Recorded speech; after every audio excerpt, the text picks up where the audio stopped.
नमस्कार, कुंभ कथा में आपका स्वागत है। मैं हूं अनुपम मिश्रा। कुंभ अपने आप में एक संसार है जिसमें रहस्यमयी नागाओं का लोक भी है। नागाओं की दुनिया के राज आम लोगों के सामने कम ही आते हैं, लेकिन कुंभ के मौके पर जब वो दुनिया के सामने राज आते हैं तो हर कोई उनकी जिंदगी को करीब से जान पाता है। आज कुंभ कथा में आपको नागाओं की रहस्यमयी दुनिया के कई राज हम बताएंगे उन कुत्तों के बारे में भी जो करोड़ों के मालिक हैं और नागा साधुओं के सबसे अच्छे साथ ही आपको धर्म संसद की पूरी खबर भी बताएंगे। तो चलिए शुरू करते हैं कुंभ कथा का यह सिलसिला।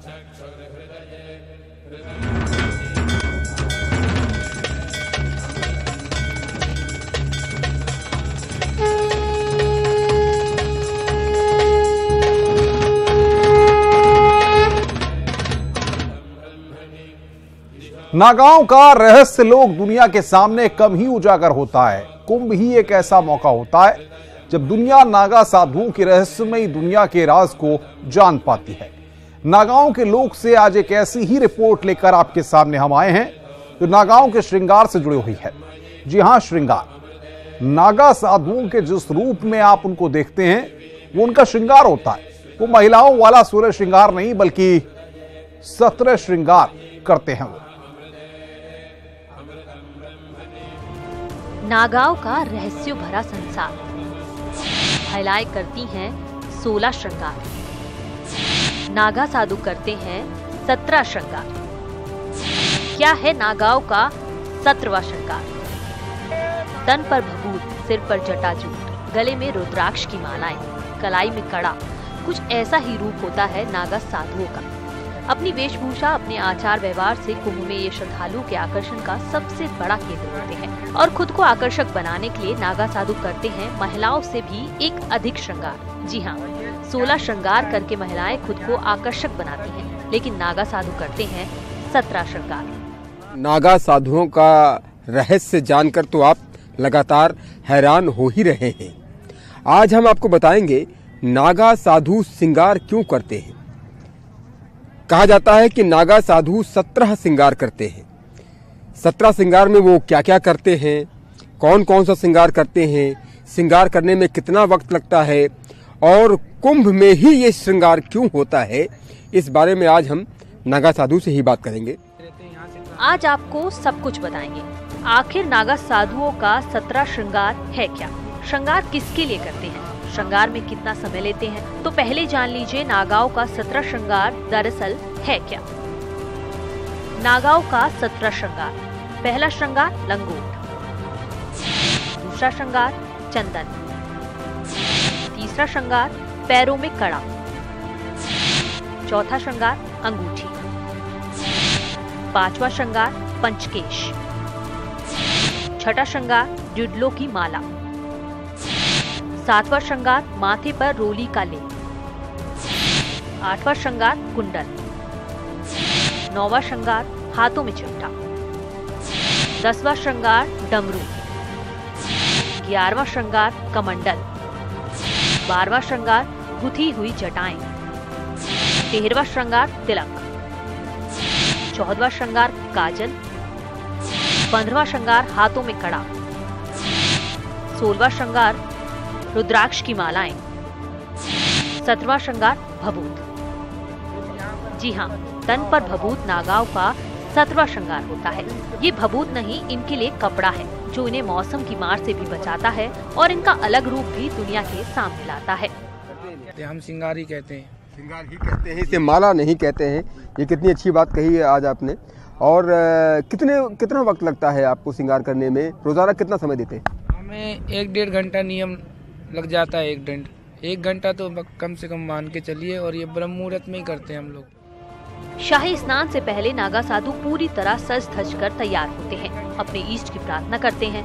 नागा संत के मुताबिक लोग नृत्य क्रिया करने के बाद खुद को शुद्ध करने के लिए गंगा स्नान करते हैं, लेकिन नागा सन्यासी शुद्धिकरण के लिए शाही स्नान के लिए निकलते हैं।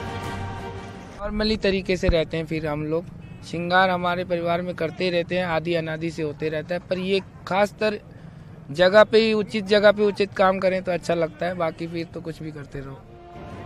नागा साधु बनना भी अपने आप में रहस्यों से भरा है। कठिन परीक्षाओं के दौर से गुजरने के बाद ही कोई नागा साधु बन पाता है और अगर अपनी साधना में सफल हो गया तो 1-2 नहीं 7 पीढ़ियां धन्य होती हैं। उसको चुनते कि उसने हमें चुन लिया, इसीलिए बस उन्होंने हमें अपनी राह पे लगा लिया, हम उनके साथ चल दिए। और रही बात कि हम राजा और महाराजा में गिनती आती है, अब इससे बेटर कुछ नहीं होगा।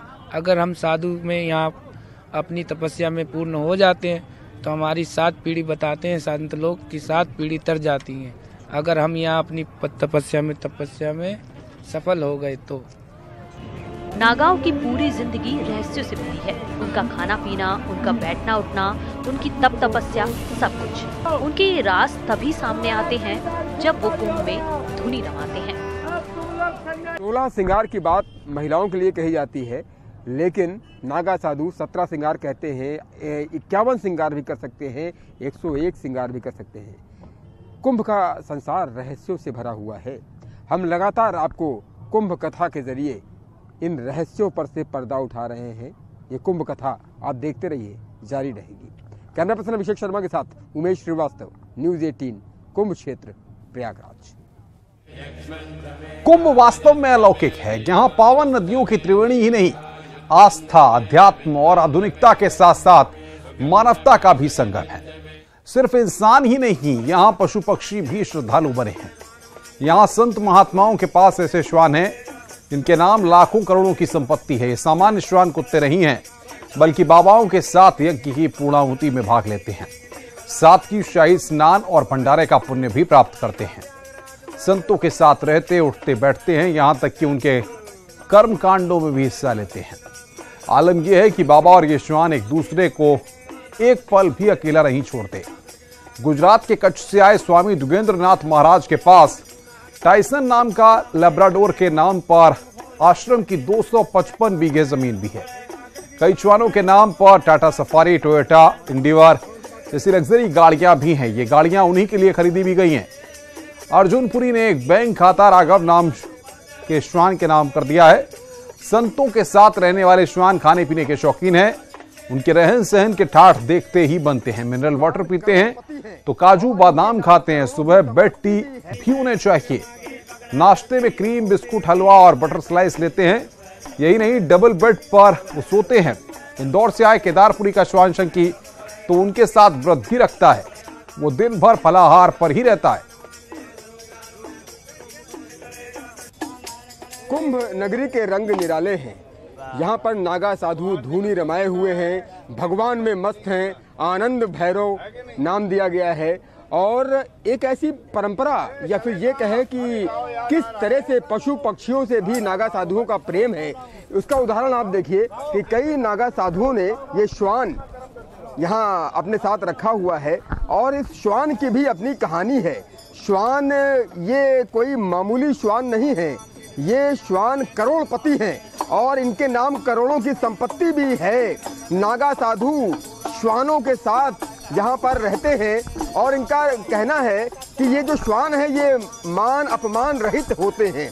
बाबा क्या कहेंगे श्वान के बारे में? आप लोग यहाँ पर श्वान के साथ यहाँ बैठे हुए हैं, भभूति आप तो धूनी रमाए ही हुए हैं, लेकिन श्वान किस कदर आप लोगों के लिए प्रिय है?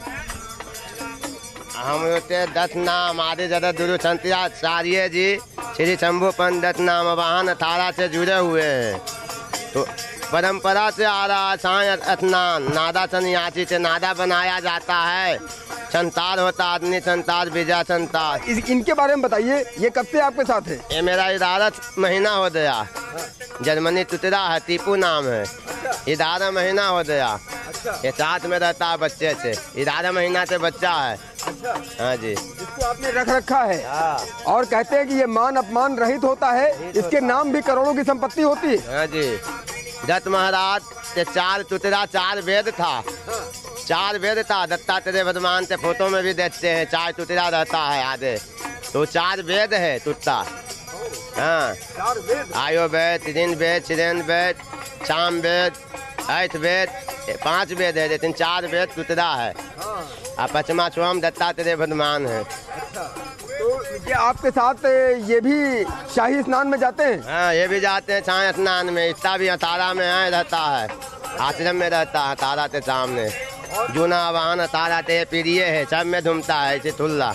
आपने बताया कि इसके नाम करोड़ों की संपत्ति है, प्रॉपर्टी है, और ये भी अपने आप में बड़ा बढ़िया संयोग है कि आपके साथ शाही स्नान करने के लिए भी जाता है। देखो, एक बात बताए कि अगर हम, ऐसा नहीं है कि जमीन जोरू जागीर तो सब यहीं पड़ी रहने वाली है, पर कोई इंसान के नाम अगर जमीन आपकी इतनी ज़्यादा होगी या जागीरी आपकी होगी तो वो आपको मारने की कोशिश करेगा या आपसे कोई धोखा करने का, दगा करने की कोशिश करेगा।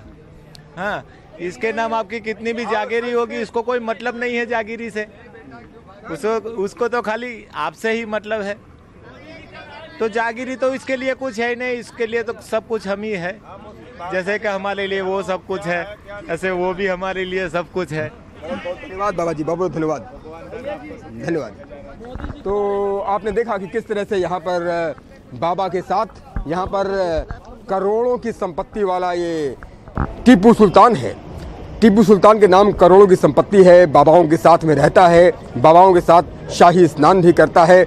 और ये जो निराला रंग कुंभ नगरी में देखने को मिल रहा है, ये शायद ही आपको विश्व में कहीं और देखने को मिले कि एक जानवर से इतना लगाव, इतनी मोहब्बत कि करोड़ों की संपत्ति उसके नाम कर देना, प्रॉपर्टी उसके नाम कर देना और कई प्लॉट उसके नाम कर देना। इन लोगों का कहना है कि ये मान अपमान से रहित रहते हैं जानवर, इसलिए इनसे मोहब्बत ईश्वर से मोहब्बत है। कैमरा पर्सन अभिषेक शर्मा के साथ उमेश श्रीवास्तव, न्यूज़ 18 कुंभ क्षेत्र प्रयागराज। प्रयागराज कुंभ में इंसान ही नहीं, पंछी भी कुंभ स्नान कर रहे हैं। एक तरफ जहां प्रयागराज कुंभ में साधु संतों का जमावड़ा लगा हुआ है, वहीं कुंभ में हरिपुरी कबूतर बाबा भी नागा बाबा के सर पर सवारी कर संगम में डुबकी लगाने पहुंचे हैं। हरिपुरी कबूतर बाबा चारों धामों की यात्रा कर चुके हैं, तमाम पवित्र नदियों में स्नान कर चुके हैं। कबूतर बाबा को साधु संतों का साथ रहना इतना रास आ गया है कि वो नागा बाबा को छोड़कर कहीं जाते ही नहीं हैं।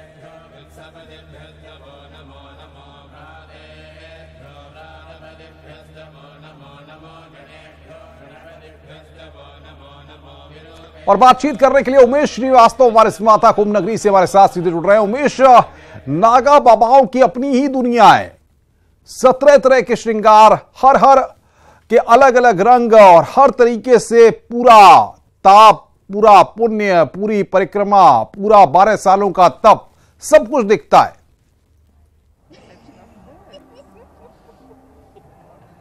जी हाँ, देखिए अनुपम, नागा साधुओं का जो संसार है वो रहस्यों से भरा हुआ है।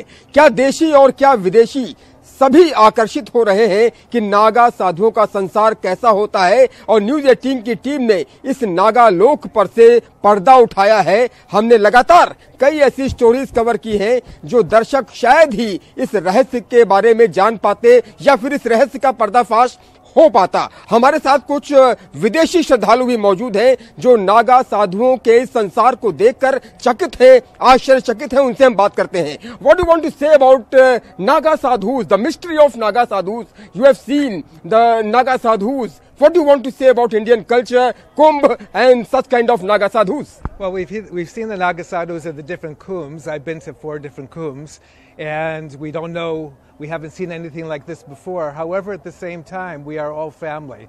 So we're all here for sadhana, we're all here for God, to realize ourselves. So although we've never seen anything like the Naga Babas before, we feel like we're one with them. Naga Babas before. कुछ और विदेशी श्रद्धालु हमारे साथ मौजूद हैं. What do you want to say about Naga sadhus, the mystery word, having a bird on his shoulders for 13 years? Naga sadhus, the history of Naga sadhus, and Indian culture is so strong that attracts the whole world. What do you want to say? This is my first time being to India, first time being at the Kumbh Mela. So it's all very surreal for me. It's an entirely new experience, and it's amazing. Amazing. It's amazing. It's mysterious. It's astonishing. What do you want to say? You are having a tilak on your forehead, and this is extremely beautiful. And I must say that Indian culture attracts the whole world, and you are very excited, and you are very feeling spiritual that you are here in India and having such kind of Kumbh Mela and Kumbh Parv here. I feel very blessed to be at the Kumbh Mela more than anything. It's my first time in India. जी बिल्कुल उमेश, वक्त की हमारे पास कभी रोकना होगा आपको। उमेश श्रीवास्तव हमारे संवाददाता हमारे साथ कुंभ नगरी से सीधे जुड़े हुए थे। विदेशी वहां पर आज से कुंभ नगरी में साधु संतों की परम धर्म संसद की शुरुआत हो गई है। प्रयागराज में आज से लेकर 30 जनवरी तक होने जा रही धर्म संसद में मंदिर मुद्दे पर निर्णायक फैसले की बात की जा रही है। इस रिपोर्ट को देखिए।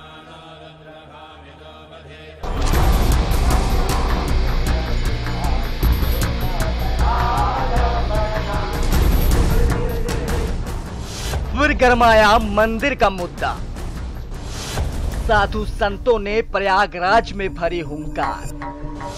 परम धर्म संसद में होगा निर्णायक फैसला। कुंभ में धर्म संसद बनाम धर्म संसद। विश्व हिंदू परिषद के धर्म संसद से ठीक पहले यानी 28, 29 और 30 जनवरी की तारीख भी बेहद अहम होने वाली है, क्योंकि कुंभ में राम मंदिर निर्माण को लेकर साधु संत एकजुट होने लगे हैं। धर्म संसद के जरिए बातें निर्णायक फैसले तक की हो रही हैं।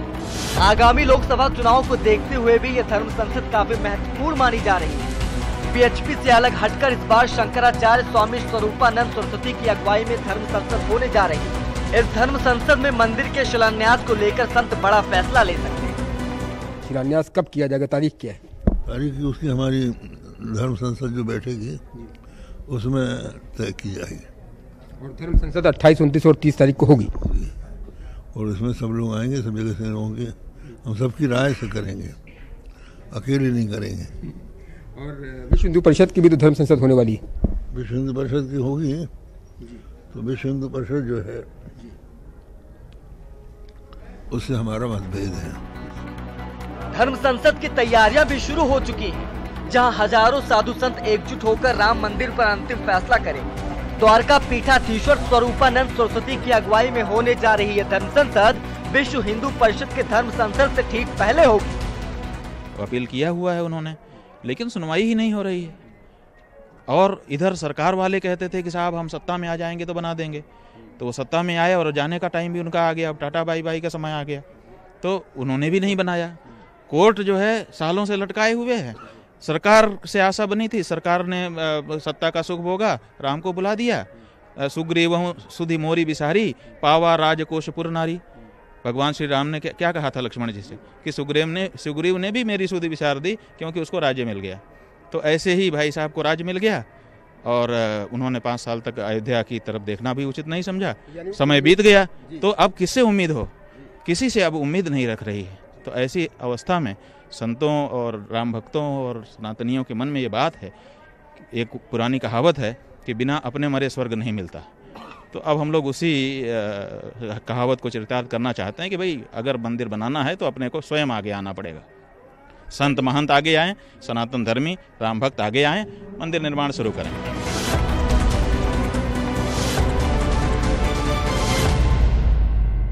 इस धर्म संसद में गाय गंगा समेत अनेक मुद्दे भी उठाए जाएंगे, लेकिन राम मंदिर का मुद्दा सबसे ज्यादा अहम होगा। बीएचपी के धर्म संसद से अलग हटकर और कोर्ट में सुनवाई की तारीख से एक दिन पहले ही ये धर्म संसद का आयोजन ने एक बात तो स्पष्ट कर दी है कि अब मंदिर पर संत और बीएचपी भी आमने सामने आ गए। 28, 29 और 30 जनवरी को परम धर्म संसद होगी और इस परम धर्म संसद में तय होगा कि अयोध्या में राम मंदिर निर्माण को लेकर अगला कदम क्या होगा। कैमरा पर्सन अभिषेक शर्मा के साथ उमेश श्रीवास्तव, न्यूज़ 18, कुंभ क्षेत्र, प्रयागराज। परम धर्म संसद को कवर कर रहे हैं हमारे संवाददाता राजीव सिंह, जो कि कुंभ नगरी में लगातार मौजूद हैं। राजीव, बताइए इन 3 दिनों के मंथन में किस तरीके से चीजें निकल करके सामने आएंगी, क्योंकि जाहिर तौर पर पहला दिन आज हो गया है। क्या कुछ आज पहले दिन रहा और 3 दिनों में क्या राम मंदिर को लेकर के जो चीजें और जो दबाव पिछले वक्त में सरकार पर बनाया गया साधु संतों के द्वारा, ऐसे में उस सब को लेकर के कोई कंक्लूजन निकलता दिख रहा है?